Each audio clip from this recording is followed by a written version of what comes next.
جنت میں نعمتیں تو بہت ساری ہیں، آخر ان نعمتوں سے فائدہ اٹھانے کے لیے ہمیں کیا کرنا چاہیے؟ اور جنت میں لوگوں کو کپڑا پہننے کی ضرورت ہوگی یا لوگ برہنہ رہیں گے؟ ان سوالوں کے جواب کو جانتے ہیں آج کے اس ایپیسوڈ میں۔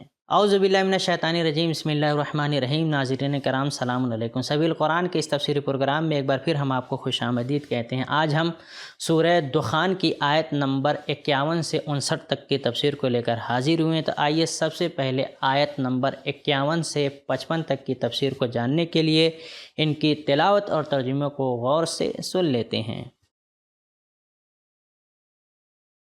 كتاب أنزلناه إليك مبارك ليدبروا آياته وليتذكر أولو الألباب بسم الله الرحمن الرحيم إن المتقين في مقام أمين في جنات وعيون يلبسون من سندس واستبرق متقابلين كذلك وزوجناهم بحور عين يدعون فيها بكل فاكهة آمنين۔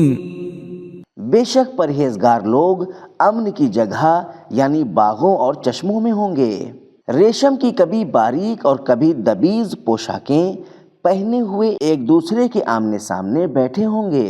ایسا ہی ہوگا، اور ہم بڑی بڑی آنکھوں والی حوروں سے ان کی تزویج کر دیں گے، وہاں اطمینان سے ہر قسم کے میوے کھانے کے لیے منگوائیں گے۔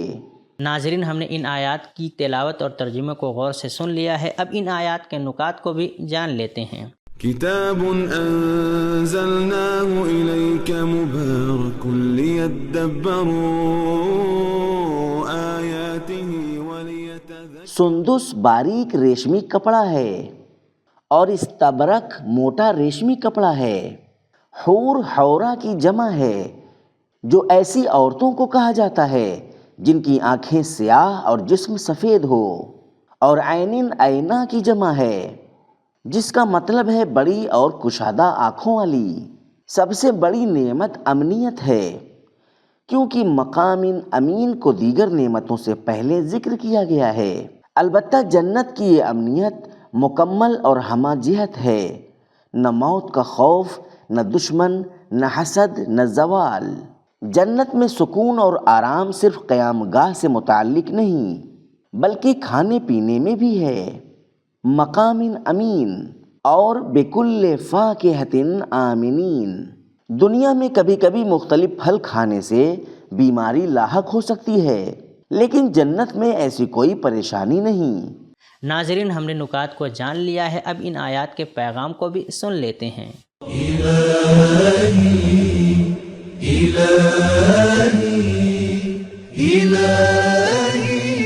جنت کی نعمتوں سے فائدہ اٹھانے کی بنیاد تقوی ہے۔ نمبر 2، آج کا خوف اور تقوی کل کے ابدی امن و سکون کی ضمانت ہے۔ نمبر 3، خوف کے ساتھ ساتھ امید کا پہلو بھی ہونا چاہیے۔ نمبر 4، جنت میں نعمتیں متعدد اور متنوع ہیں۔ نمبر 5، دنیا میں فاخری اور ریشمی لباس سے اجتناب آخرت کی دائمی کامیابی کا ذریعہ ہے۔ نمبر 6، برہنگی کسی جگہ باعث فخر نہیں، حتیٰ کہ جنت میں بھی نہیں۔ نمبر 7، تقوی کی بنیاد پر باہمی تعلقات ایک قدر و منزلت رکھتے ہیں، جبکہ بے تقوی افراد کا آپسی میل جول فتنہ بڑھاتا ہے۔ نمبر 8، جنتی افراد باہم دوستانہ ملاقاتیں اور محفلیں کریں گے۔ نمبر 9، جنت میں کوئی کسی سے منہ نہیں موڑے گا یا پیٹھ نہیں کرے گا۔ نمبر 10، جنت میں نکاح یا جوڑا بنانا اللہ تعالی کی طرف سے ہوگا۔ ناظرین، اب آئیے آیت نمبر 56 اور 57 کی تفسیر کو جاننے کے لیے سب سے پہلے ان کی تلاوت اور ترجمے کو غور سے سن لیتے ہیں۔ كتاب أنزلناه إليك مبارك ليدبروا آياته وليتذكر أولو الألباب۔ بسم الله الرحمن الرحيم لا يذوقون فيها الموت إلا الموتة الأولى ووقاهم عذاب الجحيم فضلا من ربك ذلك هو الفوز العظيم۔ وہاں پہلی دفعہ کی موت کے سوا ان کو موت کی تلخی چکھنی ہی نہ پڑے گی اور خدا ان کو دوزخ کے عذاب سے محفوظ رکھے گا۔ یہ تمہارے پروردگار کا فضل ہے، یہی تو بڑی کامیابی ہے۔ ناظرین، پروردگار عالم نے ان آیات میں اپنے بندگان کے لیے کچھ پیغام رکھے ہوئے ہیں، آئیے ان پیغام کو بھی سن لیتے ہیں۔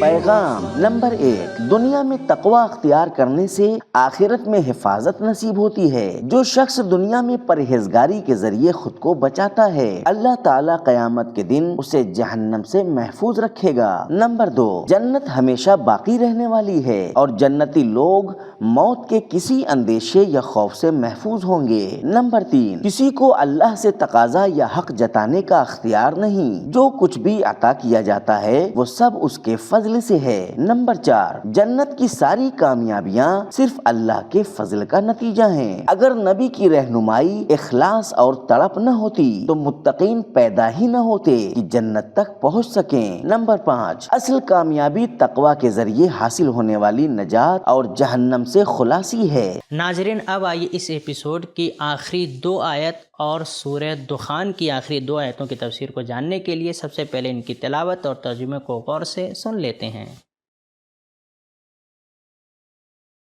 كتاب أنزلناه إليك مبارك ليدبروا آياته وليتذكر أولو الألباب۔ بسم الله الرحمن الرحيم فإنما يسرناه بلسانك لعلهم يتذكرون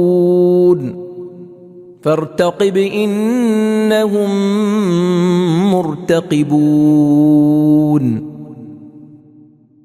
تو ہم نے اس قرآن کو تمہاری زبان میں اس لیے آسان کر دیا ہے تاکہ یہ لوگ نصیحت پکڑیں، تو نتیجے کے تم بھی منتظر رہو، یہ لوگ بھی منتظر ہیں۔ ناظرین، پروردگار عالم نے اپنے بندگان کے لیے ان آیات میں کچھ نکات رکھے ہوئے ہیں، آئیے ان نکات کو سن لیتے ہیں۔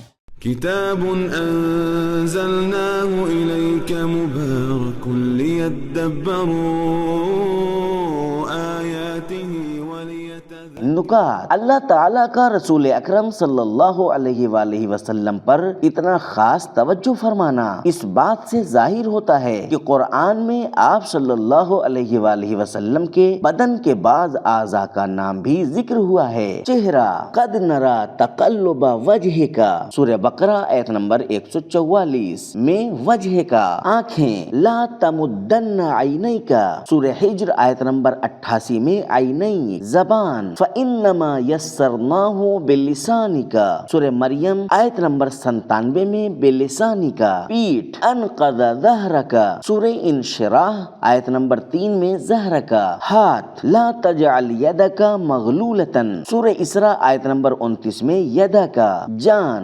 لعمرک انہم لفی سکرتہم یعمہون، سورہ حجر آیت نمبر 72 میں لعمرک، گردن، لا تجعل یدک مغلولتا الی عنقک، سورہ اسراء آیت نمبر 29 میں عنقک، دل، لنثبت بہ فؤادک، سورہ فرقان آیت نمبر 32 میں فؤادک، سینہ، الم نشرح لک صدرک، سورہ انشراح آیت نمبر 1 میں صدرک۔ اس سورہ کا آغاز قرآن کی عظمت کے بیان سے ہوا اور اس کا اختتام بھی قرآن کی یاد دہانی اور تنبیہ پر ہوا ہے۔ ناظرین، ہم نے نکات کو جان لیا ہے، اب پیغام کو بھی سن لیتے ہیں۔